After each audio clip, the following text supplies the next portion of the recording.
Hello everybody and welcome back to Spacedock. I'm SOJOURN and today we return to the world of sci-fi firearms as we ponder just what features would make for a good fictional weapon. And we're going to start off with a big "it depends" because it really does. There's a ton of things that come from the setting, like the basic tech level and vibes. What's appropriate for the near future is very different to fantastical space opera stuff. Since the former is in vogue at the moment, let's talk a bit more about that. One important consideration is how much armor penetration do you want a weapon to have? Sure, going through body armor is helpful, but not all spacecraft in sci-fi are massive slabs of metal. Firing armor-piercing rounds in such places can easily have unforeseen consequences from missed shots that go right through whatever they hit. Damage can be done to all sorts of ship systems like ventilation, power, or even puncturing the exterior pressure hull. At least small rounds will make small holes, and there's not going to be explosive decompression without actual explosives, and if you're using those on a fragile spacecraft, then frankly, you deserve what you get.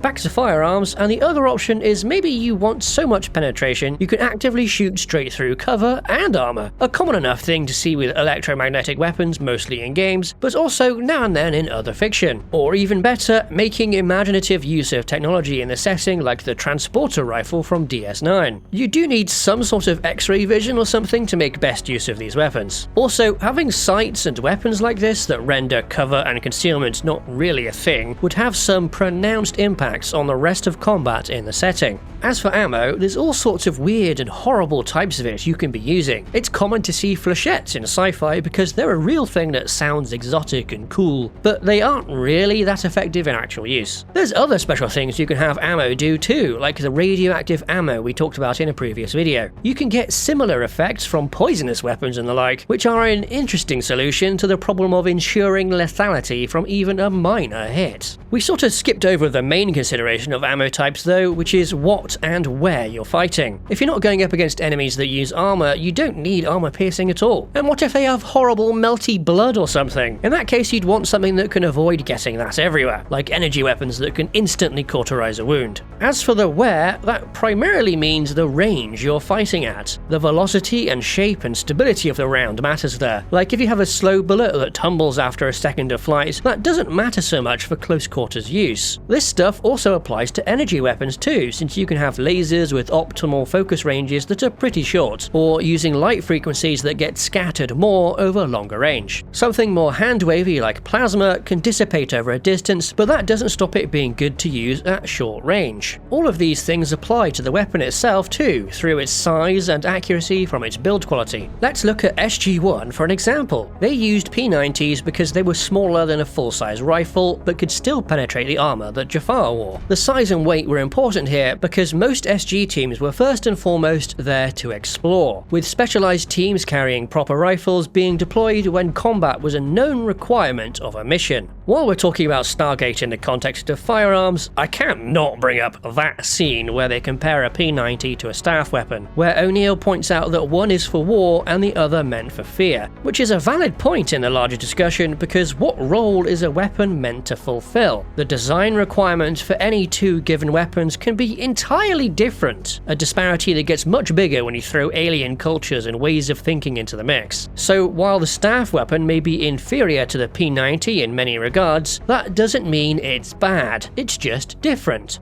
Going back to weapon size, and having a short weapon helps a ton in close quarters. Trying to walk or float around an interior with a big long gun sticking out in front of you is going to be extremely awkward, especially around doorways. This actually might be a good use case for energy weapons since they don't need to rely on the linear acceleration of a projectile, so you can kinda make them in more varied shapes. But there is the matter of energy density and the power pack supplying the energy weapon, since that needs to beat how incredibly convenient chemical propellants are. But if they do, then hey, you might have infinite ammo. That means you might be saving weight that can be used on other equipment. So in some ways, that infinite ammo is a bit of a force multiplier. A squad that doesn't need to carry ammo can replace it with more anti-tank equipment or some other specialized gear. It also makes resupply much less necessary. No matter what design a theoretical infinite ammo weapon has, it still needs to be something easily held and pointed by a person, or an alien, and an alien weapon made for alien hands, or tentacles, or whatever, might be completely impossible for a human to actually hold and use, at least comfortably. Another ergonomic concern is that are weapons designed to work with spacesuits? Gloves on those in particular can be big and chunky, applying limitations on dexterity. A spacesuited finger might not fit in a trigger guard, for example, so remove the guard. Another issue with spacesuit bulk is that it may prevent its wearer from properly looking down the sights of a gun. This really depends on the suit's design though, especially the helmet. It is really common to see much more lightweight armor and spacesuits in fiction after all, but does every gun really need sights? We do see weapons without them for various reasons, which apply both in-universe and out. Hip firing used to be much more doctrinally prevalent in real life than it is now, and to be fair, it does mean you can react and put fire downrange much faster, either for suppression or just to aim using tracers, like a hose. But it turns out that actually aiming properly is superior, but there's not giant bugs trying to eat you in real life. That's why I love the dagger so much in Helldivers. You can just aim that super quick using the beam itself while you keep running away. And it's got functionally infinite ammo if you use it carefully, so you're much less likely to get stuck on a panicky reload while trying to dodge horribly toothy death. But if you do aim properly, what do future sights look like? Nowadays, it's very common to see red dot sights and similar things, and the natural sci-fi extension of that is holographic stuff that floats above the gun. There's an interesting world-building question to think about here. Would these be able to replace iron sights? Jonathan Ferguson thinks they probably should, and well, he is the expert. If you have something that convenient that doesn't get in the way, why would you bother using anything else? There is the potential of electronic warfare or EMPs disrupting equipment on a high-tech battlefield, but that's a pretty niche situation. I don't know, it just seems useful to me to have a physical backup like the telescopic sights and periscopes and stuff that modern armoured vehicles have. Something that's cheap to supply, easy to maintain, and always works.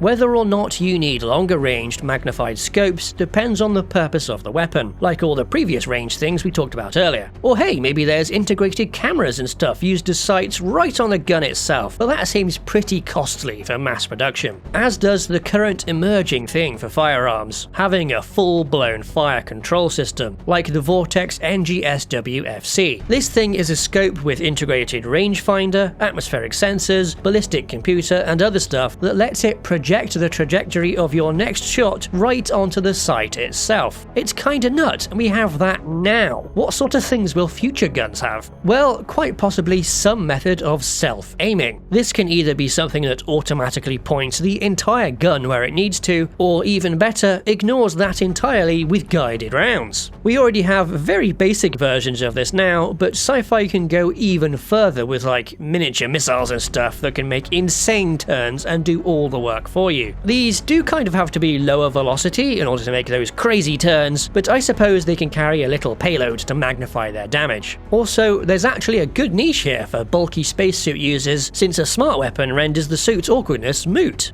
One last and very important thing to remember is that just because there may be optimal choices to be made in weapons design, not every single weapon can or should make those choices. There's experiments, prototypes, variants, and crucially, lots of compromises made to those other factors. Cost and manufacturing methods, things like that. In a broader sense for who uses what, it's possible to see all sorts of things being used in suboptimal situations purely because that's what was available. Short-range weapons used at long range. Old weapons used when newer things are around. Eradicating these requirements just to have the firearm for every single situation makes the setting feel manufactured. The real world is messy and imperfect, and creations that aim to feel authentic should emulate that.